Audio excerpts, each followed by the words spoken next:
Bismillahirrahmanirrahim. Assalamualaikum warahmatullahi wabarakatuh. Bismillah, alhamdulillah, wassalatu wassalamu ala rasulillah. La hawla wa la quwata illa billah, amma ba'du.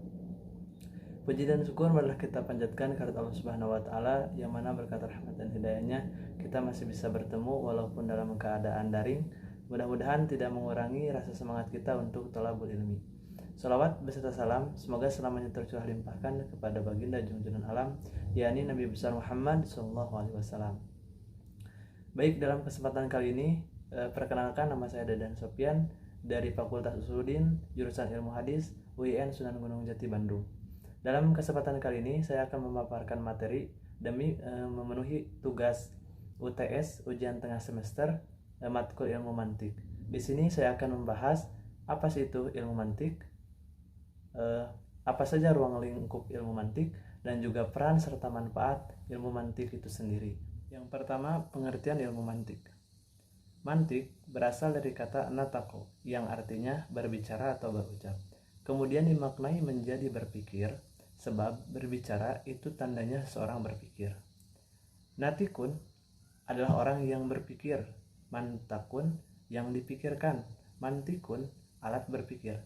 Sedangkan dari bahasa Latin berasal dari kata logos, yang berarti perkataan, sabda, sesuatu yang diutarakan atau suatu pertimbangan akal.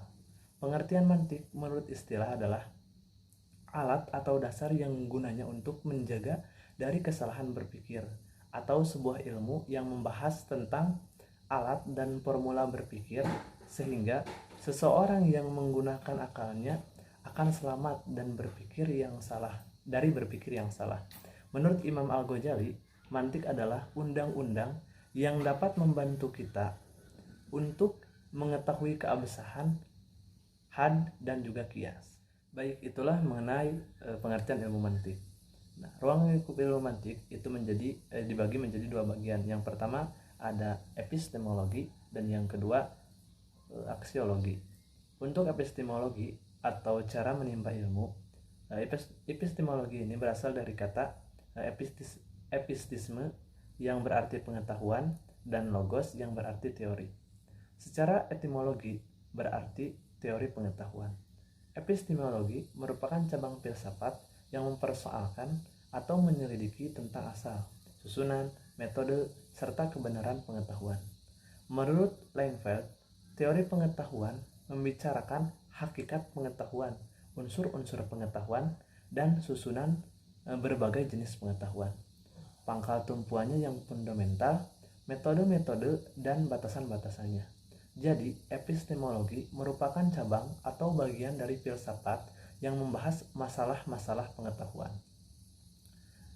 Adapun sumber pengetahuan itu sendiri dalam ilmu filsafat atau ilmu mantik itu menjadi 4 bagian. Yang pertama, empirisme, yaitu pengalaman manusia. Yang kedua, rasionalisme, yaitu pengetahuan dihasilkan dari pikiran manusia.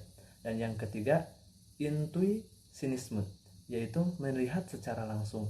Dan yang terakhir atau yang keempat adalah wahyu Allah. Ruang lingkup yang kedua yaitu aksiologi ilmu atau nilai ilmu pengetahuan. Secara etimologi, aksiologi berasal dari kata akios yang berarti nilai dan logos yang berarti teori. Jadi, aksiologi adalah teori tentang nilai. Penggunaan istilah aksiologi sebetulnya baru diperkenalkan oleh Paul Lavie dalam bukunya. Aksiologi itu dibagi menjadi dua, yaitu teori tentang etika dan teori tentang estetika. Yang pertama, teori mengenai nilai etika. Istilah etika berasal dari kata ethos yang artinya adat atau kebiasaan. Dalam istilah lain, para ahli yang bergerak dalam bidangnya menyebutkan bahwa etika itu adalah moral, walaupun antara kedua istilah etika dan moral ada perbedaannya. Namun, para ahli tersebut tidak membedakannya dengan tegas, bahkan cenderung untuk memberi arti yang sama secara praktis. Yang kedua, nilai estetika. Estetika merupakan nilai-nilai yang berhubungan dengan kreasi seni, dengan pengalaman-pengalaman kita yang berhubungan dengan seni atau kesenian. Itulah pengertian ilmu mantik, ruang lingkup, peran, dan juga manfaat yang dapat saya sampaikan. Untuk kesimpulan dari penjelasan yang tadi telah disampaikan, dapat diambil bahwa logika adalah bahasa Latin yang berasal dari kata logos yang berarti perkataan. Istilah lain yang digunakan sebagai kata gantinya adalah mantik, kata Arab yang diambil dari kata kerja natako yang berarti berkata atau berucap.